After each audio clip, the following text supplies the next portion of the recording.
Hey there, what's up? Welcome back to another video. In this one, I'm going to show you how to reset your Apple AirPods Max.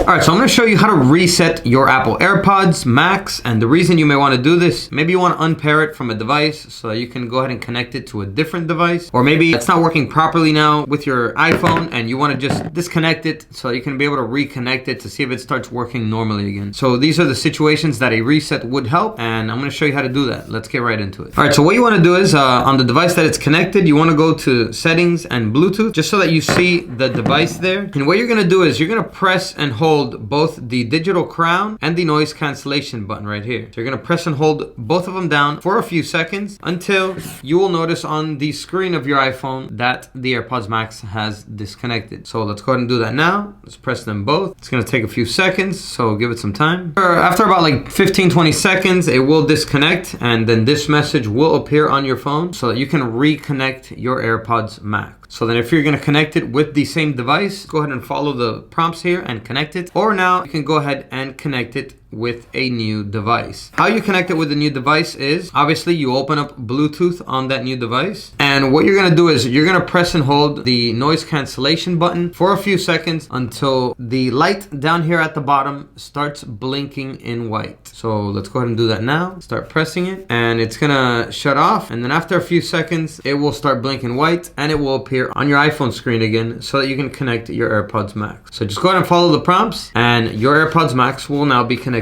to the new device. All right, everyone, so that is it for this video. Hope I helped you out. If you did, go ahead and give it a like as it helps me out. And that's it for this one. I'll catch you in the next video. Peace.